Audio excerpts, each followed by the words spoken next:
All right, welcome back to Harland Podcast. And again, we're talking about Big Brother. This is the third in a row. And today I got my friend here, Sam, to talk about Big Brother this time instead of Zach and Trenton. And things are constantly changing every day, so there's always something new to talk about. Right now, we were just talking about they did a game. It was like how do I say it? It was just like a fun prompt from CVS to like put on their Facebook. Right. Okay. Yeah. And but with that being said, there's a little more game related things that might be a little more important to talk about to cover first. My main thing I want to talk about is Nicole A. still seeming like she's against Janelle and Kaser at the end of the day. Like, what's up with that? It seemed like they clicked right at the beginning of the game, and now Nicole A. seems to be leaning towards wanting to please the majority as much as possible. Yeah, I think that she might just be paranoid or intimidated just because Janelle and Kaser are just like so cool and iconic and historically great players. I think what I think is happening is she thinks it's too good to be true. So she thinks she's got to go against them. Yeah, I think that's definitely plays a huge factor in her decision. We talked about this yesterday too.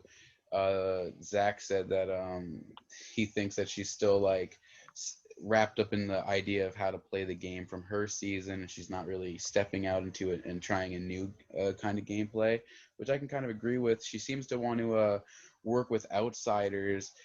She mentioned like Kevin and Ian having like a similar position to her. I don't think she realizes how more so both of them are on the bottom in comparison to the position she thinks they're in.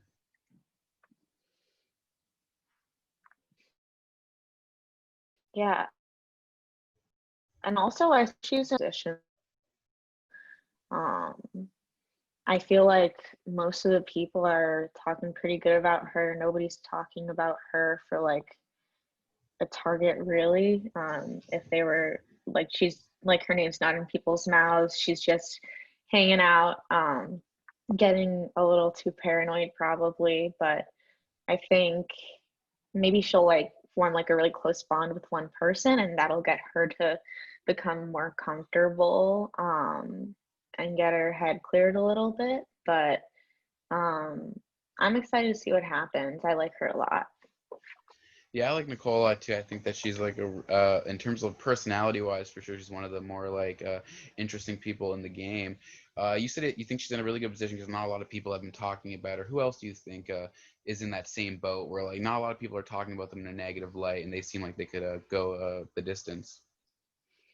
Um, I feel like Bailey's in a really good spot, um, which I'm really excited about because I like her a lot too. Um, who else?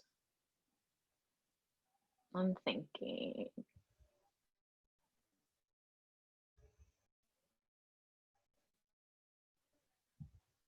Nicole F seems like she's in an okay spot, but people are talking bad about her. But I feel like nobody's, unless like the HOH goes to Team Old School, I don't think anybody's going to target her. Um, I think Ian's doing really well. I think Danny is loyal to Nicole F only and tells everyone she doesn't know what's happening. So that's where she's going. Yeah. I get what you're saying. I think yeah, I think Nicole F is one of those players in the position that she's in, that she can either go out next week or she's gonna go final like 7-6 before anyone really wants to take a shot at her. She's one of those weird kind of players that's like people acknowledge she can be a threat, but at the same time aren't threatened by her.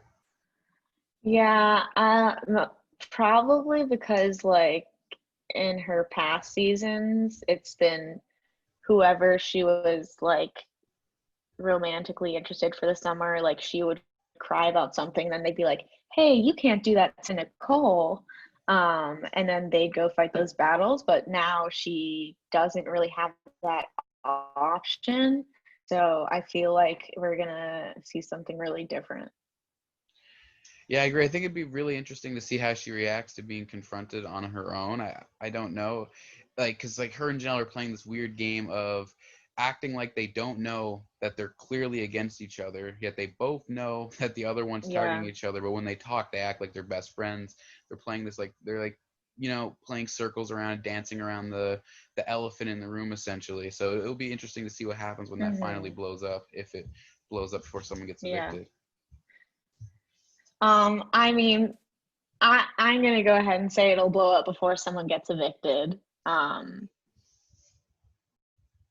Like some like Janelle or Nicole F. Not the eviction this week. I think it has to happen. But I also think, let me know if, okay, so what do you think about this? I'm thinking that because they paid everybody $40K, they're not just gonna let Keisha go. She's gonna be in like have like a battle back or something. I think like they're gonna like milk these contestants for all the footage they can get. So I feel like whoever this week, I do think that they have a chance still. Yeah, that's what I think. A lot of people have been thinking this way, and since they have to self-quarantine anyway when they leave the house, the chances are they're going into sequester. They're going to get a battle back. There's probably a pre-jury battle back at some point. So yeah, I think that whoever leaves this week we'll see them in a couple more weeks competing for a chance to get back in the game. The question is there going to be? I guess the main question is it going to be a pre-jury one or is it going to be a jury one? Is it going to be both again? Who knows? But I yeah, I don't think there's know. chance. What do you think about like having like this past season of Survivor Winners at War, they had everyone as the jury, right? What if they do that? Because I feel like it's easier to just know everybody's in this bubble till the very end. I think that, all right, I think with Survivor it worked because essentially no one actually stopped playing the game. Like once they were voted out, they were still essentially playing the game, forming bonds with people, still trying to figure out ways to affect the game in case they re-entered the game. So it's kind of different in terms of like we've seen what happened in let's say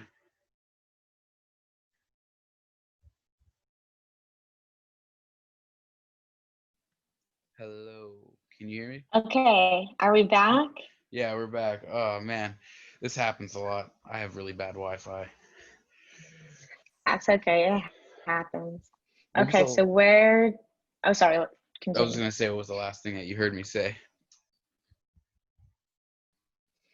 Oh, I was about to ask you that. um, hmm, that's such a good question. Oh, I can Well, just the thing I was just talking about.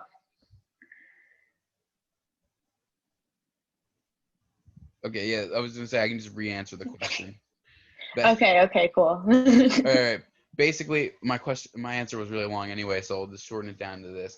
I think in Survivor, it's a little bit different because when you get voted out on that season, you were still playing, and there were still a lot of other factors going into every decision you were making. You were still forming new bonds and things, and things were still being developed, and you didn't know who was going to go back into the game, and yada yada yada.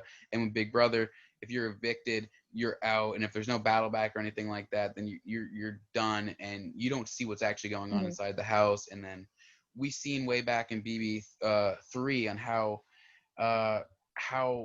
bad it can be when, or BB2 I mean, or yeah, BB2 and BB3 technically, like when there was no sequester, and like how it's easy to like influence people's votes getting influenced by the things that were said privately because they Oh yeah, definitely.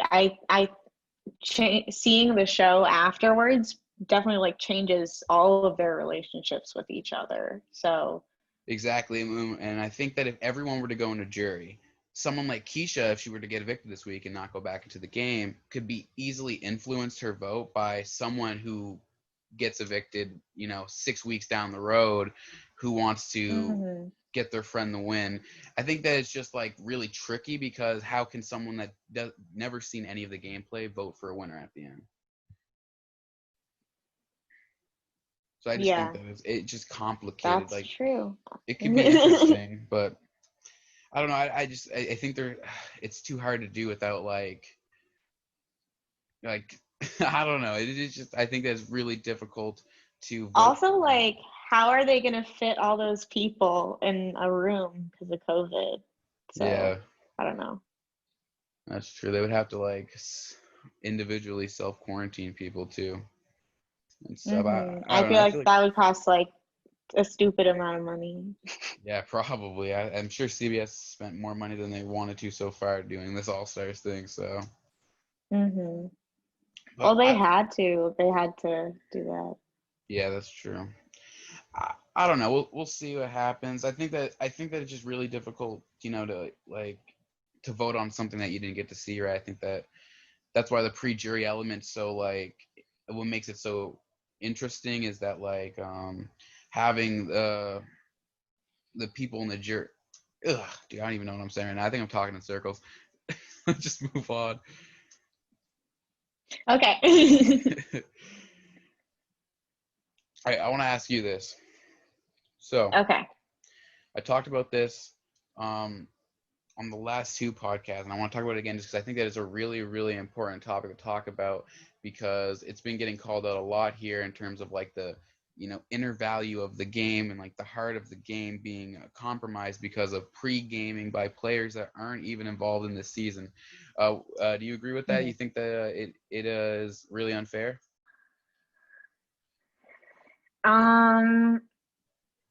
I mean, I really don't like it because I like Janelle and she's hurting from this, but also I feel like pre-gaming has always been a part of the season whenever anybody returns.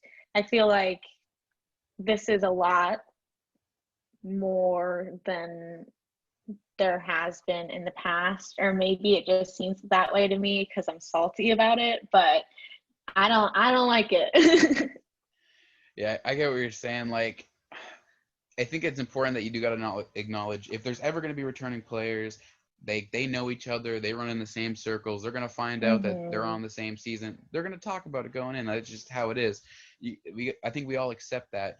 My thing is just like, if you're not on the season, why are you meddling in the season? Why are Dan and Derek, two people that clearly knew they were going to say no, especially Derek, who said no because his daughter didn't want him to go on from the beginning. So why are they affecting the game so passionately that they're not playing? I've still been hearing that they said no. Okay, so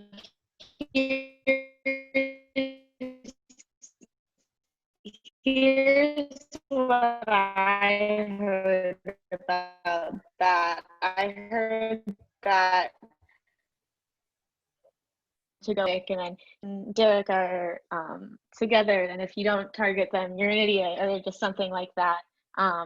So that's what I heard. Ooh. Say that again real quick. You cut out pretty badly. Oh, sorry. So I heard they actually were going to be on, and then Evil Dick tweeted something about it. Everyone got mad, and then they just decided to hook up all their people together. Okay, so from what I've gathered, this is what happened, right? Dan and Derek were hardcore pre-gaming because they were both asked. They both said maybe, and they both went around asking everyone who was going to be on so they could know who was going to be on, right? Because Derek knew Cody was going to be on and Dan knew Memphis was going to be on. Dick found out that they were asking people who was going to be on, so that he took that as they were going to be on, but they were really just strategizing for their people, and they were going to say no the whole time, right? At least that's what I kind of gathered from the whole thing.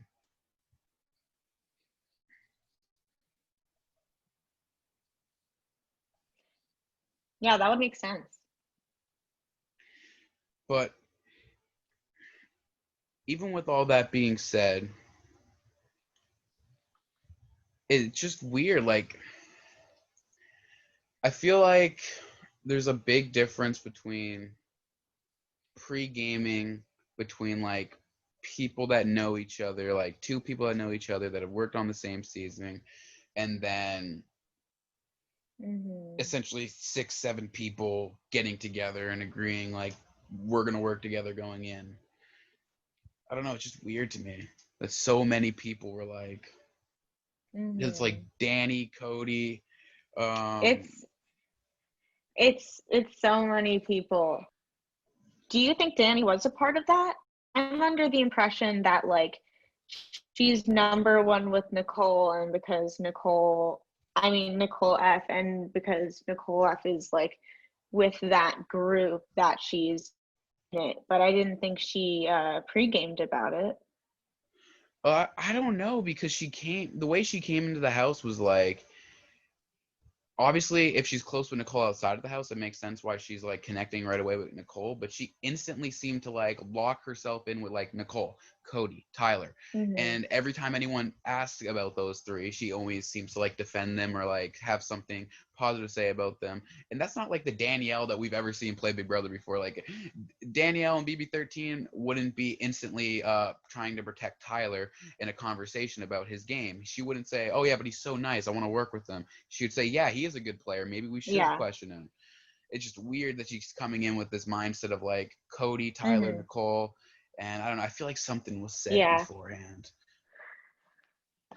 It's gotta blow up though, because Cody is getting on Danny's nerves like big time, and so there's literally no way that can stay together. So I'm just waiting for Danny to blow up that alliance. Me too. I think it's gonna be.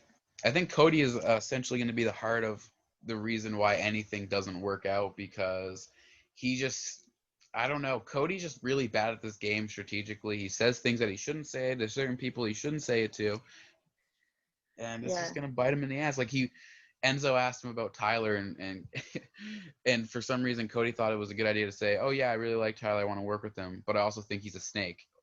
like that gets back to Tyler. Yeah. What does that look like for Cody? I don't know. Yeah, and Cody's it just doing too will. much. Yeah, for sure. It's eventually Tyler's gonna hear about it. Yeah.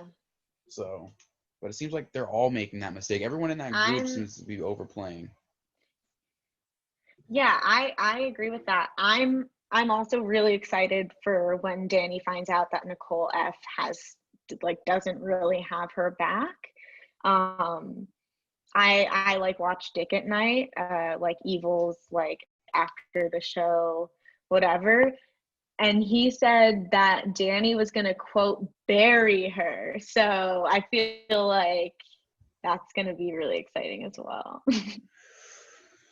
That yeah, but Nicole plays such a scared game. Not as an insulting things. I think Big Brother is like you gotta like play it in a way where you make the right move at the right time. I'm not into But yeah, Nicole plays such a scared game that even if she ultimately She's isn't going to just be loyal, she's not going to let it be known. Yeah. I don't know. It's only like the first week and people are already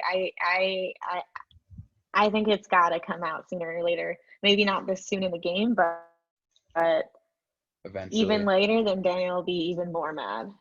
Or even I'm thinking that they will not leave friends. So, but I don't really know the intricacies of their relationship. They do. Right, that's true. That's true. I mean, I don't know. I guess we'll see how it all plays out. I mean, yeah, it's really, really, really early. So like everything that's being said right now, we have to take with a grain of salt and be like, none of it can be real in a week from now. Anyway, I mean, we've never had these first week feeds things, so it's a little bit complicated because in our minds, I feel like we all think the game's been being played already because we're used to joining late. In reality, we're here from the start, Yeah. so I everything's not think as locked it in. has though. I think it has been being Oh well, played. yeah, it has been being You know played what for I a few mean? weeks now. Yeah. Oh, I don't understand how. I still don't understand how, out of all the people that pre-gamed, the ones you would expect would have been like Keisha and Memphis. Yeah, Keisha's definitely was involved in absolutely nothing beforehand. Memphis is so dumb for not like getting with Keisha and like having an alliance there. Literally his only actual connection, because he didn't go to any of the reality show events or anything since his season. So his only actual connection that he had, like a personal connection with, was Keisha. And I just think it's so stupid not to work with her.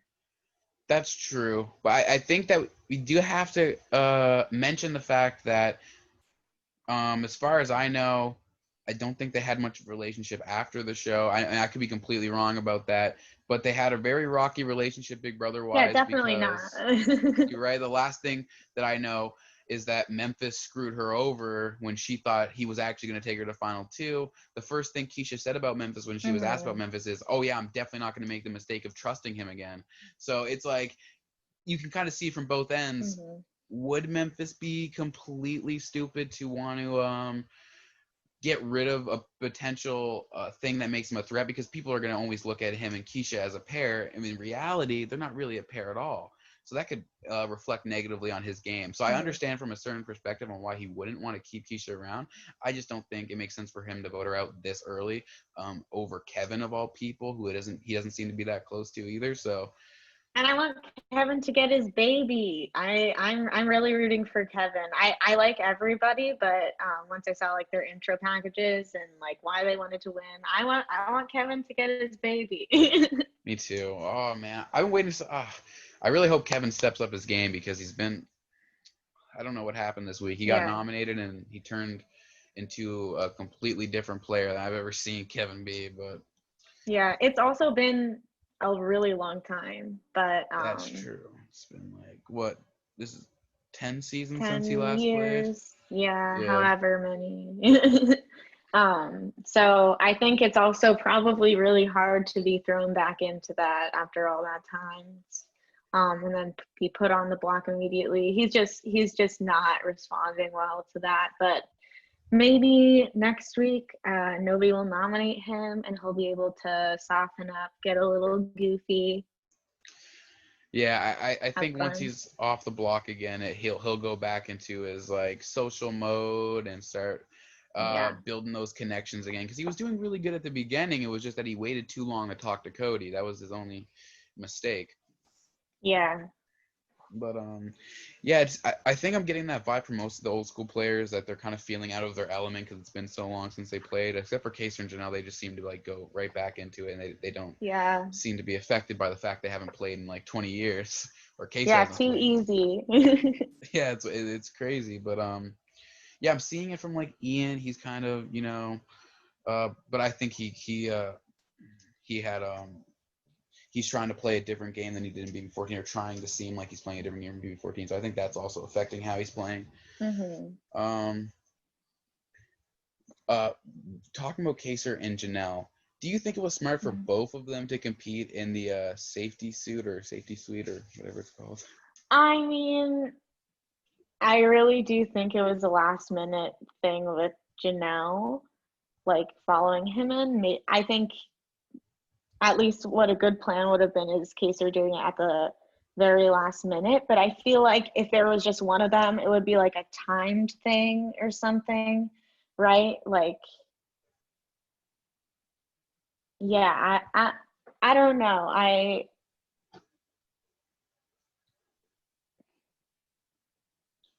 Yeah, just because I really don't know because it depends on if they would have automatically won because it was one person, or if they have to like fit certain qualifications like in what they do, you know? Right. Yeah, I get what you're saying. Like, the competition could have been shifted to make it a little bit more difficult, and maybe Kaser would have ended up losing, and then neither one of them would have been safe. So I get what you're saying there. I just think that like it hmm puts them in a position now where they're forced to win HOH next week, which kind of sucks. But I yeah, mean, let's get real. They had to do that anyways.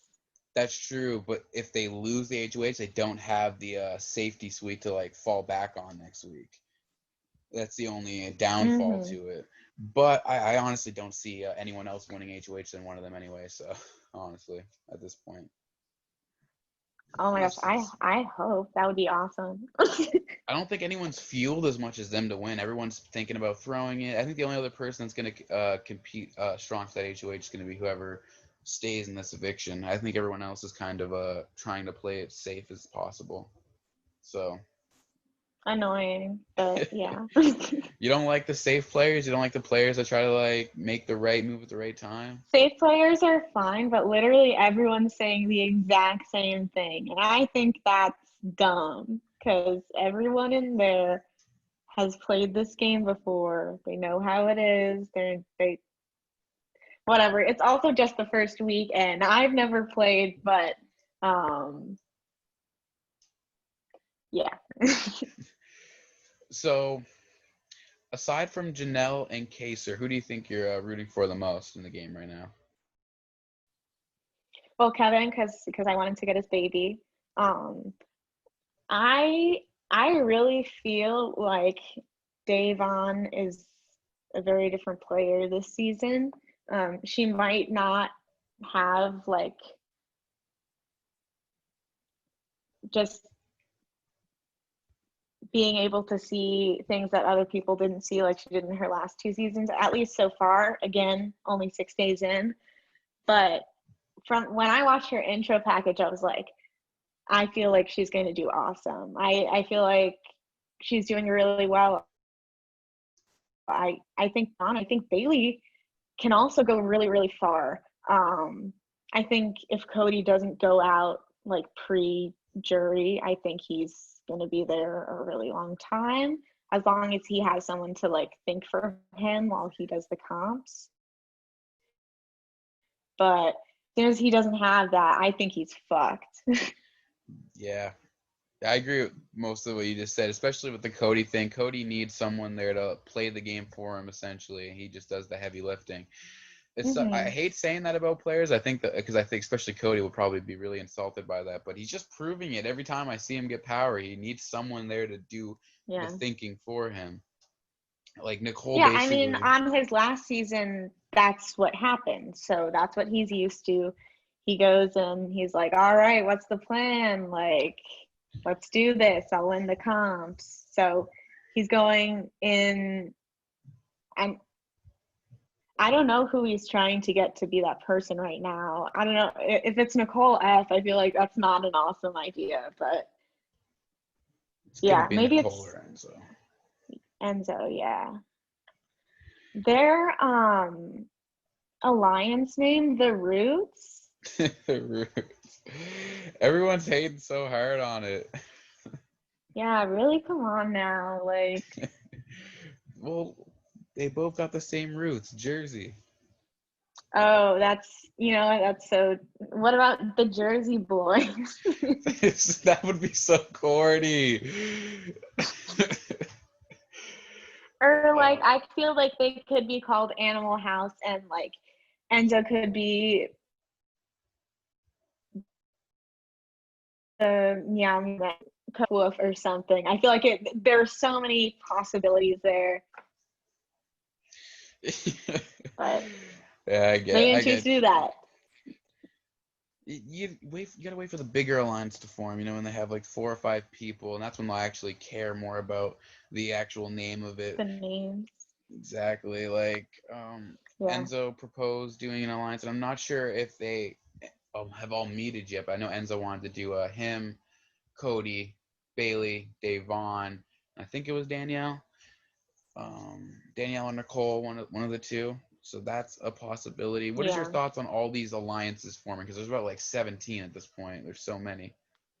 Yeah, I mean, I don't really take him too seriously. um, it's so early, and you can't be loyal to everyone. So there, I mean, I see Kayser and Janelle continuing to work together. I see like maybe like an Ian and like a Nicole, maybe with like old school players. I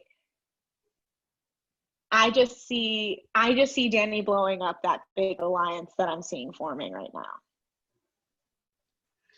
Yeah, I can see that. I think that I think there's no way that alliance doesn't blow up at this point, that the way that it's all tangled up in this huge mess, because you have half of this alliance that wants to work with Bailey and Davon, the other half that doesn't want to work with Bailey and Davon, yet all of them have agreed to work with Bailey and Davon. Like, there's no way that this doesn't blow up in someone's face very soon. Yeah. But you're talking about how you can't be loyal to everybody in the game, and one of the biggest things that I think fans have been debating over the last few years in terms of Big Brother is jury management, and like how, you know, making certain deals can actually harm your votes at the end, and that can be you know, instead of bitter jury, you can't really blame a bitter jury for being bitter when you screw them over. Also, like, they're bitter because they screwed them over. They're not like bitter because they don't like them. I don't know. Right. And then what we see in season 20, Tyler making all these final 2 deals, and eventually that kind of went to screw him over at the end with the votes. You know, people upset about the fact that he promised something that he never planned on going through with. And we're kind of seeing that again already in All Stars. He has about 5 or 6 final 2 deals. Do you think he's putting his hand in too many cookie jars already? Yeah, he did most of those in like 1 4-hour period. Yeah. But I here's what I hope happened is he was like, maybe he thought to himself, he was like, all right, maybe I should like chill a little bit because I'm doing the exact same thing I did last year. But who knows? Maybe he'll just keep it going, align with everyone, final 2 with everyone. I think at this point I can see him making a final 2 with just about everybody in that house. I mean, he's got Cody, Christmas, David, Davon, Bailey. I don't know if he has one with Enzo just yet, but I mean, I'm sure it's going to happen at some point, and there's something already starting. It's coming. Yeah. If it's not there yet, it will be there eventually. But this also brings up the question of, it's really hard to know, where's Tyler's head at? What are you thinking? Because he's talked about potentially working with both sides of the house already. Where do you think he really lies in his loyalty moving forward? Probably to Cody and maybe David. I feel like they're the 3 youngins, so I see them working together. Yeah, a lot of people have mentioned this potential alliance between Cody, David, and Tyler. I haven't seen like them 3 like. I haven't seen them 3, but I've seen them individually with each other, and I think it would make sense if they all.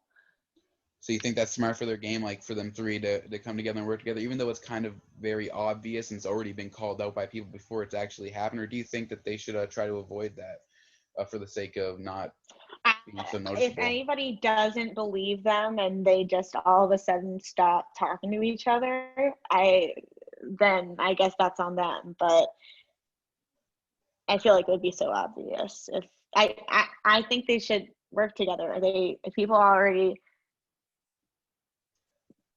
Honestly, like sometimes there isn't anything wrong about having your alliance known sometimes. I don't know. I feel like if there are like duos who throughout beauty history or whatever, people know they're working together, they still kick ass. That's true. That's true. They could still definitely do damage together being out in the open. The only question is how do they go at it? Like it's a little bit hard to predict how they play just because we've never seen how David plays, but we know Cody and Tyler have both benefited from their allegiances being secret and their deals not being known to everyone. Like not most of the house didn't know Casey and Tyler were gonna try to go to the end together.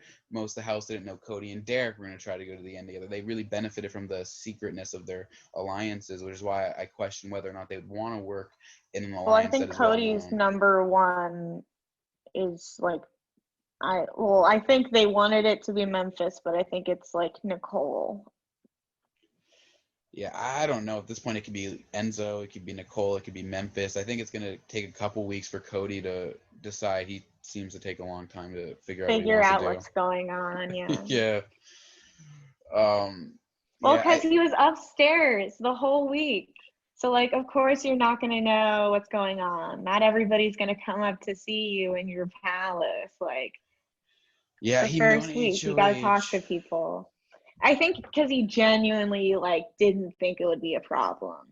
It's He's because like, oh, he's I'll stay up here. Well, yeah, he's so used to BB16, where when he won the first HOH in BB16, everyone went up to him. That's when the bomb squad was created, because people went up to him and were like, all right, well, you won the first HOH. We have to work with you. We're going to bring in these strong players. And there you go. You got an alliance. It was just that easy for Cody the first time that he played. After that, he just laid low, worked on the social game, and then the strategy was done by Derek. It was really simple for him. And I think this time around, he won HOH because he thought the same thing would happen again. He didn't realize that he's going to have to go out of his way now to play the game and prove that he's a strong player on his own, which is, I thought, the whole reason he came to play in the first place. But we'll see. Yeah, I guess we'll see. That's up to him. It is. I thought that he would have. I thought he was going to start this season off really strong. I thought he was going to talk to everybody. I thought that was the whole reason he won HOH in the first place, he said. But no, I think he expected the same thing to happen with the bomb squad, like an alliance. And it kind of did. To be fair, it kind of has happened. Like an alliance has kind of unfolded in front of his eyes for him to easily Well, show it was him. also a lot of it was prepared and nicely packaged for him beforehand. So, like, I don't know That's how much of true. that is him. Yeah. There's not too. I'm not willing to give a lot of credit to Cody yet, just because I've never been so frustrated than when Memphis and Cody talked for the very first time, and they were talking like they were best friends. I've been like working together for the last It's too year. obvious. Like, are they stupid? Do they think we're stupid? I don't know. Like it was so obvious, because Memphis was talking like the whole day about how he wanted to keep Keisha. He's working with Keisha. It made sense. It was the only person that he really knew. And then all of a sudden, him and Cody were just like best friends, same page, same idea. So it was like clearly like they had someone coming in. But if Keisha managed to somehow stay, what do you think she can do to put herself in a better position? Win HOH. But I think I feel like when she was first nominated, I think it took a few days for Keisha to like get more comfortable in the house, and by that time nominations had already happened. So I think she's got a good relationship with Kaser, Janelle. I think that her and who else do you think? I think Day and Bay both mentioned that they really liked her, so I think that they're like, I don't think they're gonna vote for her to stay, but like if something happened and she did stay, like they would be in a good spot. I think, I don't know if she'd be in a good spot, but I know that she'd Yeah, maybe not a have good one. stuff to work with. She wouldn't be, it wouldn't be like all hope is lost. I think if she does make it to this next week, I think she's got a lot of options and a lot of opportunities to do her thing. Yeah, I agree for sure. I mean, I think it's important to note that it has been 12 seasons since Keisha last played, and Keisha is not a bad player at all. She's a fantastic social player that understood how to socially connect to people, bring people together, and she was also strategically smart enough to know when to detach herself from somebody, when to make the right move. She played a pretty impactful part of her season. That's why she's back. It's not like she's back for no reason. And that if she could get back in the mindset of playing the game again, I think that she can do a lot of damage, because we've seen what she can do, obviously. Yeah, she's awesome. Yeah, I think she's one of a lot of people's favorite players. I think that you're right about her, like, just not feeling comfortable yet in the game, and that's why she ended up essentially getting nominated. It's taking her a long time to feel Well, back that, in the and she's gist. not a part of that one group, and she's older. I think it's literally just because she's older. Yeah, she didn't get the pregame. That's really the main thing. You're getting punished if you didn't pregame. Yeah, you'll get left behind. Well, hopefully not. Yeah, hopefully. I hate to say it, because I wish, like, there would just be a twist where the eviction gets canceled this week because I don't want to see Kevin or Keisha go home. They're like, reset. Yeah, week reset. Like, do that. Reset, but, and Cody can't play. yeah, Cody can't play and he doesn't get safety. That would be perfect, but I'm counting on it. hopefully. We still have one more day till the eviction. Something can happen. Yeah, Big brother, we've seen anything you can do it before. happen. Yeah. Throw the Pandora's box in there. That's all we want to see. Yeah. But talking about Kaser and Janelle, a lot of people are questioning why they're being targeted so heavily. And I think that's actually a good question. Why is Janelle such a huge threat to these people? It's been a while since she last really dominated the game. The last time she was on her season, she didn't really do much, and she was easily taking out. This season, it seems like the same thing might happen. Is she as big of a threat as she used to be? And are people justified in wanting to get rid of her so badly without even giving her a chance? Well, I mean, I feel like if you see her as being so good, don't you want to align with her? But that's just me. But I do think she's a huge threat. And I think if you're not aligned with her, then like watch out because she kicks ass. You think she can still be the same player from All Stars and season 6? I don't know. It's like she's definitely a different person than she was then, and it seems like she still works out and stuff though, but these comps are way harder this year too. So I don't Yeah. know. I would love to see her come back, win everything. But we'll just have to see what these comps are like. Yeah, that's true. I think even though I say that last time she played, she looked like a completely different player. That's because she tried specifically to play a really different game. She made that very clear when she was playing season 14 that she wanted to try to be a social player that relied more on her strategy and her social game because she was so used to winning competitions. I think that this time around, now that she's already been backed into a corner, we're going to see Janelle come back out and be the player that she's always been. And she's still, like you said, physically competent. Like, there's no way she's not going to be I'm sure there's going to be a physical competition she can dominate. In terms of like a mental strategy, like she's got a great memory. We've seen that before. I'm sure she's going to win something before she goes home. And I really think next week is going to be that week that she has this HOH. I really think she's winning next week. Yeah, that would be best case scenario personally. I would love a Janelle HOH. I'm just happy they're no longer targeting David because then I would really question who I want to win HOH. I don't want David to win HOH. Oh, I definitely don't want David to win. He said he was like, yeah, I got to go after it, but I don't know if he's really saying that because first of all, I think it would be really confusing because he doesn't really know how the game works or how HOH works. Second of all, he'd make the decisions that I don't like, I'm pretty sure. I think David's tricking you because I think he definitely knows how the game works, and I think he definitely knows how HOH works. He's definitely really smart, that I know, but then if he goes, let's say he does win HOH and he comes up with this amazing move or whatever, it's like confirmed, like David's smart. But everybody already thinks that anyways. They're like, yeah, this guy's smart. Yeah, I really don't think David's going to go for the HOH. I think part of his strategy is to make him seem like he's competing really hard, but he just sucks. And I think he's going to make himself look like he sucks at everything and he doesn't know what he's doing and he's lost. So I think that he's making it build up that he seems like he wants HOH, but he just throws it at the end of the day. He's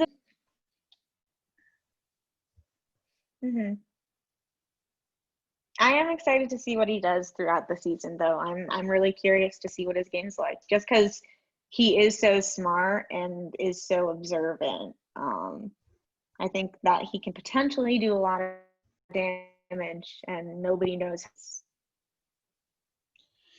Yeah, I agree. I know a lot of people are really upset that David got cast despite him like not showing any gameplay at all, let alone all-star gameplay. But I think he adds an interesting element of the fact that we don't know how he'd play. We don't know if like what he's going to bring to the game. And I think that adds an interesting element just to like the whole Mm-hmm. dynamics of the house. Talking about David, there's somebody else that a lot of people didn't consider an all-star coming into this game, who's also seems like she's in a really good spot right now, and that's Christmas. What do you think of her game so far? Oh my God. I don't like Christmas. I don't like her. I don't like Christmas. um, I'm actively rooting against her. I think she's evil. Yeah, I don't like Christmas either. I mean, season 19 Christmas was like, I don't want to watch that again. She was hard to watch on feeds, but gameplay wise, I've always been one of those people that kind of defended her. I've always said that she's like a really good social player. People tend to gravitate towards her for some reason. People tend to like her for some weird reason. It seems to be happening again. Do you think you can see Christmas going far, despite your personal opinion on her? Um, if she does, I'm gonna be really mad. Yeah, I'm just gonna say that I think that it's possible she makes it to jury. I don't think that she'll like make Final Four or anything like that. God forbid. Uh, yeah. What if Christmas was like a like? What if she won this season? Would that be a little bit more redeemable for you, or would you just be I upset? also just I don't like her. I don't like her as a person. Does not matter. I don't like her personally. I don't want her to win. I think she's evil. She'd use it for evil purposes. Evil purposes. Um, whatever might be. Yeah, whatever. I don't know what she's capable of, you know. That's true. That's true. Um, hmm. Another person that seems to be playing like a low key game. We've already talked about him a bit, but I want to like talk a little bit. I want to reference more of his gameplay so far in comparison to his previous season because everyone seems to have the mindset that they think he's going to play the exact same game again, and that's Enzo. Who? What do you think? What do you think so Oh, far of his game? I think he's trying to, but that worked before, and he's extremely charming and fun to be around. I I think he's chill, and I think right.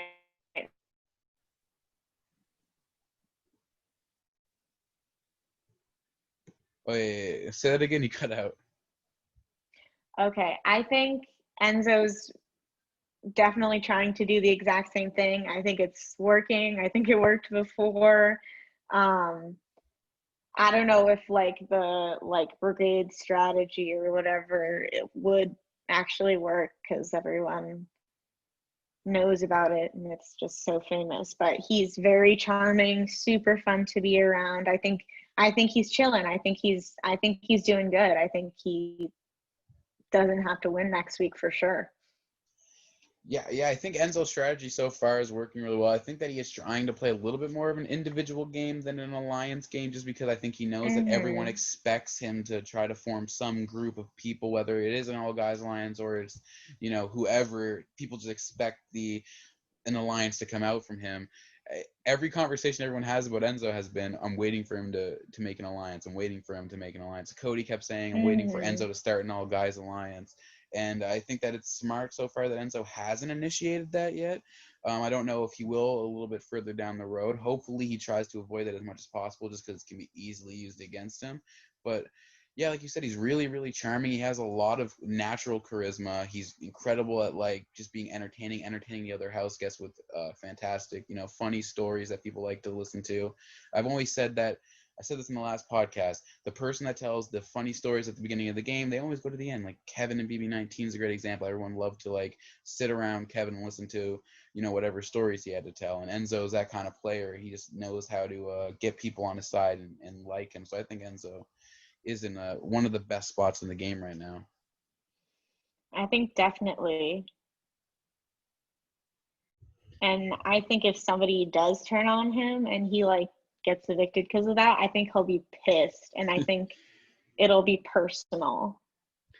Yeah, I think so too. Enzo's really competitive, and I think that if he doesn't win, he's going to be upset. I think the only reason he's here is to win. That's it.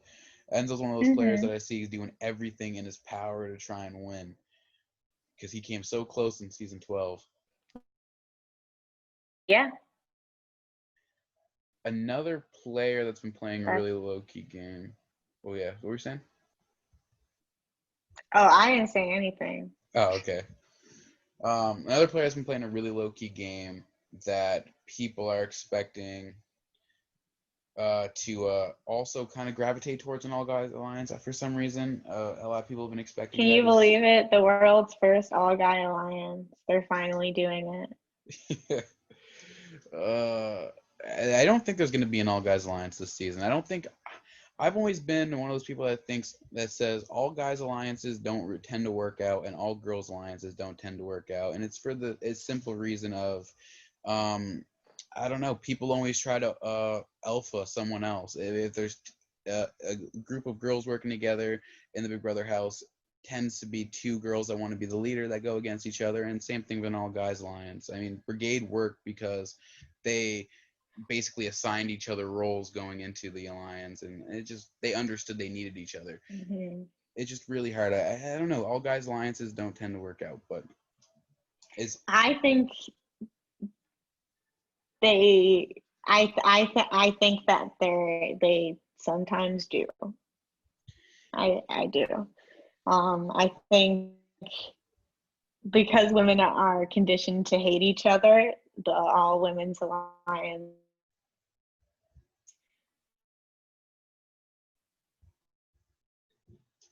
worked ever, but these worked before, and I see it happening again. Except Nicole F, she has her like toe in everything, so I think she would. I don't think it would be all guys alliance. yeah, I hear what you're saying. I mean, Big Brother is a great example of like, I guess the social experiment part of it is a great example of how it's reflective of the real world. So, that's why Mm-hmm. um, certain people are obviously going to work together. Certain players, like you can kind of predict certain alliances and certain people to connect just because Mm-hmm. it's so reflective of the real world. But the player I wanted to talk about is, we already talked about him a bit here, is Memphis. Um, Aside from him not wanting to work with Keisha and Janelle and Kaser for whatever reason, what do you think is the right move for him to make outside of that then? If he's completely against working with them, who should he work with? I I don't think it's necessarily a bad idea to go with the young, because I that's you get a majority. So I don't think it's Oh yeah, you cut out there for a second again. okay. Where did I leave you? At the beginning of the Memphis thing. Okay, I think it's not necessarily bad that he's working with the new school players. I think it's pretty smart. Um, just because when he does that, then that's where the numbers are. It tilts the scale. So I think somebody had to do it. I think he's really lucky that he was placed there. I think it's probably really good for him. Yeah, I can agree with that to a certain extent. My only thing with that is always like, how does he fit into that group though? Like, is he able to put himself in a position where he's actually going to be able to stay safe in the long run? Because like Tyler and Cody, like I feel like they're always going to choose each other before they'll choose Memphis, and Danielle and Nicole, and then them four together. They're kind of like the core of that. Where do Enzo and Memphis Mm-hmm. fit themselves in there where they're actually a priority and not at the bottom? Mm,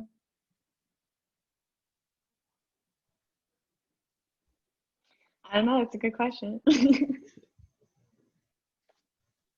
they, I honestly, I guess, just work together. That's what I was team up. saying. I don't know why they haven't like. And I guess this is the thing when you come into the house so comfortably because you have all these things figured out already. At least the Memphis' side is that you don't start thinking about having yourself like getting the backup that you need, like that second choice or that second option. Memphis is my only problem with Memphis' game right now is that he seems to kind of be isolating himself into this one scenario, and if that fails, he doesn't seem to have a backup plan. Yeah, That he's goes, he's fucked. done. Exactly. So yeah, I think Memphis is a good player. I mean, we've seen him on season 10. He's really good socially. I've always said that if you're able to put yourself in a position that every single person wants to bring you to Final Three when there's like there's still 8 people left, and you're probably a really good player. But I don't know. He doesn't seem to be Mm-hmm. understanding that he needs to build stronger one-on-one connections so far. Yeah, that could definitely like be his downfall. Another thing I wanted to But quickly. maybe he'll blossom next week. Who knows? Yeah, that's true. Yeah, I keep forgetting. Like I said, I keep forgetting. This is very, very, very, very early game. Like so much is gonna change in like 2 days. Mm-hmm. So Yes. it's really hard to talk about like what I think is gonna happen down the road when someone hasn't even been evicted yet. So I gotta like take it Yeah. slow it down there. But Whatever. It's fun. yeah.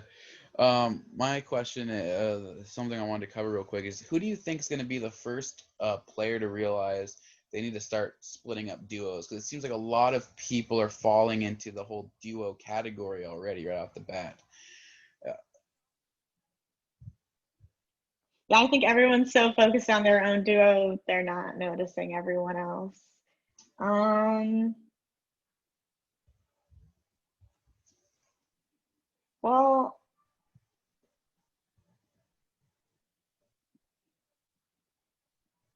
I feel like Danny or Kaser, Yeah, I or can probably see both that. of them. I feel like both of them are going to be able to see what's going on. Yeah, I agree with that. I think that's definitely going to be the case. I think that a lot of people are feeling more secure and like I don't know. I feel a lot of people feel safe right now. Just as long as Kaser and Janelle are in this game, so many people are gonna keep feeling safe that they're not making the Yeah, right moves. just coasting. Yeah, they got to be preparing for later. What have we not talked about? I feel like we haven't talked a lot about Davon and Bailey, and I feel like they're probably in the I think they're best doing positions. so. Yeah, I agree. Um, just like, well, Bailey specifically is having like these. Well, they both are. They're both having like really deep conversations with people, and you can just feel that it's genuine. Especially with Bailey, I think she just comes off that way, and they definitely respond to that and trust her for it. I think Day does something similar. I think, hmm, I think that the two of them probably won't be able to get David to come in with them, even though that's what they want. Um, but I think both of them are really, really strong. I They're both playing like very, very similar games right now. Well, a lot of people are just playing that type of game right now, but yeah, I don't know. I get what you're saying. Like I agree. I agree completely. I think that they're both making really, really strong connections with people. I think people are getting like really good vibes from them, and I think that's the most important thing, right? At the beginning of the game, it's just like you got to feel good about Mm-hmm. someone, and everyone seems to feel good about them. Important conversations. Yeah, Mm-hmm. for sure. They're definitely having a lot of important conversations. I don't know how much that's going to affect their overall gameplay though, because I mean, Kaser's had some pretty important conversations too, and it seems to not. Yeah, I really hope that the show includes some of these conversations. It I think won't. that would be, yeah. How cool would it be if they It would did? be amazing. I think that Big Brother has but CBS is not the type to criticize themselves. They'll never admit to their fault, and I think that their lack most of these conversations will come through the fact that like their lack of representation of like other communities and diversity, and I don't think they would want to air conversations that put them out in that spotlight, because I think they're too scared to admit that they have been very lack of representing certain communities, and I think that that's those conversations kind of bring that to light. And CBS is a giant corporation that doesn't care about anyone else, and they're evil. So, but it would be sick if they actually air those conversations. Like I love like the Kaser and Ian conversation about autism to be aired. I think that's really important. I think that this hugely needs a platform to be broadcasted to people. So people. Because I don't know another time like in like at least the reality TV that I've seen where they've even discussed being on the spectrum, and not in like a shameful way. Like in the past, people would just use it as an insult, like on past seasons of Big Brother, for example. But I just haven't seen anybody talk about that, and I feel like people, even though there's less people watching Big Brother than ever, I think it will make a difference for those people who do see it. I think, I think it's just so important to show. Yeah, I agree. I think that, I just think that like important topics like that like so many people haven't been exposed to like these ideas of people like autism. I think is something that's been looked down upon so heavily as like something that people can't function with, and I think that's like really insulting, and that having these not conversations true. like it's not true at all. People don't understand that, and I think that a conversation like this would be heavily influential to a lot of people that heard it. But like I said, CBS is never going to air that. CBS will never air the conversation of Bailey and David about racism, and Jackson and Jack. Like that will never get aired. It should, but it will never get aired. Yeah, they cut the feeds whenever we try to watch it. Why would they show anyone else? Exactly, but that's like I guess a little like I guess that's like the ultimate thing. Like when you ask about CBS, it's like when you're talking about Big Brother, I guess it's like the sacrifice that was made to keep the show running, because when it was a social experiment and those conversations were broadcasted and those were actually considered important way back in season 1, nobody watched the show and it was nearly canceled because so little people wanted to watch it. So it's, I guess, it really complicated situation, but yeah. I think people would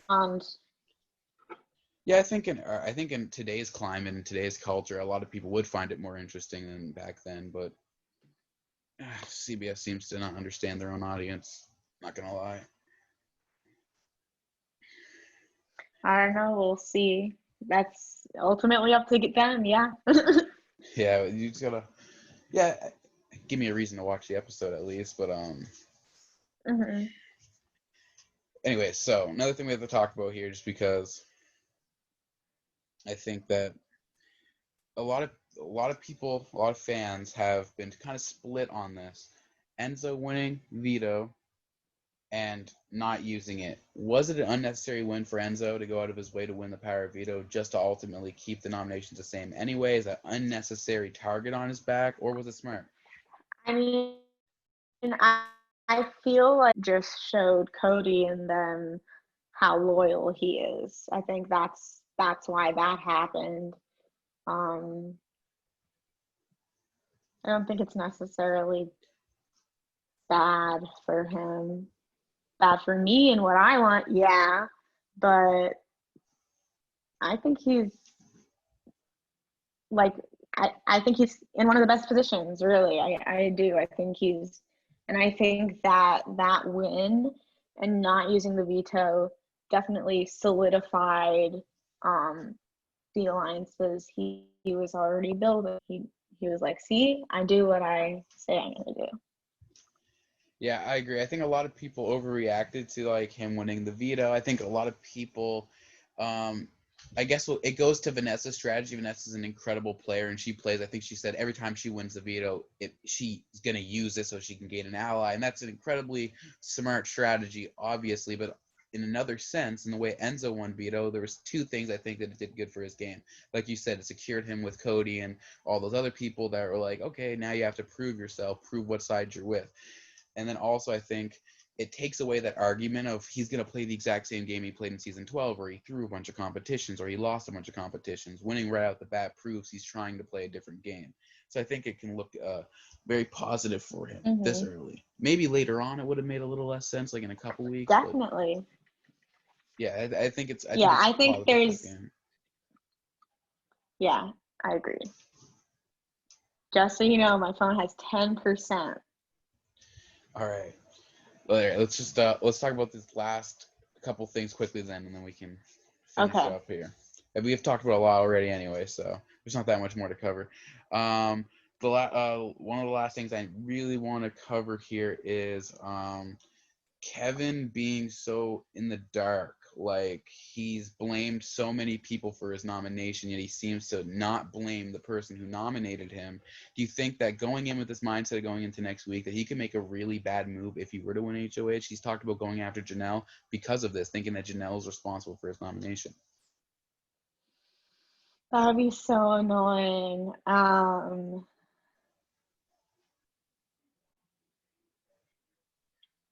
I think I'd like to hope if he did win HOH, he'd have a lot of conversations with a lot of people, and I think it would change where he is in the house, definitely. I think if he can, he should, but I don't think. I think if somebody like talks, like gets him a little bit more in the know, he'll like know what to do and align with whoever's best for him, you know? Put up whoever he decides. Yeah, I get what you're saying. I think that from what he said, it seems like he's completely out of it. I just think that once he stays and once he's 100% safe, people are going to feel more comfortable telling him things. He's going to have smarter conversations where he gets more information and he's going to realize more things that are happening around him. I think that's important to know, that he's obviously purposely being put into the dark by everyone around him because they don't know if he's going to stay for sure yet. So they don't know what they can say to him and what they can't say to him. So yeah, which is mean. It is. You know? It is. Another thing I wanted to talk about is Ian kind of being okay, so Nicole A was going on about how it would be really stupid for Ian to want to keep Keisha. So I want to ask you about this. Do you think it's a smart strategy to play the middle, or are you essentially setting yourself up for failure? Nicole A seems to think that if you are to play the middle and have two sides go against each other, you're ultimately setting yourself up to eventually get evicted when one side is completely wiped out. Do you think there's like a little bit of sense to that argument, or is it just smarter to play the middle in general? I think there's definitely a lot of sense in that. I think right now being in the middle, I think there's no issue with it. I think maybe in a few weeks there would be. Yeah, and I think what you were saying, like, you're going to be the odd one out. Yeah, I agree. I think that like it has to come down to timing. Like, you have to know when you need to stop playing the middle and when you have to start working against what is going to become a majority. Last thing I wanted to say is, do you think there's too many cooks in the kitchen on this one side of the house? We keep talking about this so-called majority, but this majority seems to have like 8, 9, 10 people. Is that too much? And like, is there such thing as too big of an alliance in Big Brother? I know that a lot of people Yeah, it's going to blow up. That's one of the reasons it's going to blow up, of course. Yeah. Yeah, for sure. I agree. I think that, like, you're going down the line, you're listing everyone. I think there's the only people that aren't involved in this majority there's only about 5 people in the house that aren't involved in this majority. That means like you're essentially looking at an 11-person alliance. I don't even think it's physically possible to have 11 players work together. Not possible. Yeah, it's pretty impossible. But yeah, there's luckily it's still early on, so there isn't too much to say. So I think we covered pretty much everything. So I want to say thank you for coming on to the podcast. It was fun talking to you Yeah, about thank you this so much later. for having me. Yeah, I had Of fun course. too. Of course. And yes, yeah, I mean, you should come on again sometime in the future when there's more things that Yeah. develop, more things happen. Maybe I want to get like a bigger podcast with like everyone that's been on before, like you, Trent and Zach, and there's a couple other people, and like have like a lively discussion of what's going on. I think that we got to wait a little longer though for Yeah, more the things to world's develop. greatest minds all Yeah. together. Yep. The world's geniuses, Big Brother geniuses, all coming Yeah, together to talk about what's geniuses going on. only. Yeah. Yep. Yeah, that sounds really fun. Thank you so much. Yeah, of course. All right. See ya. Bye.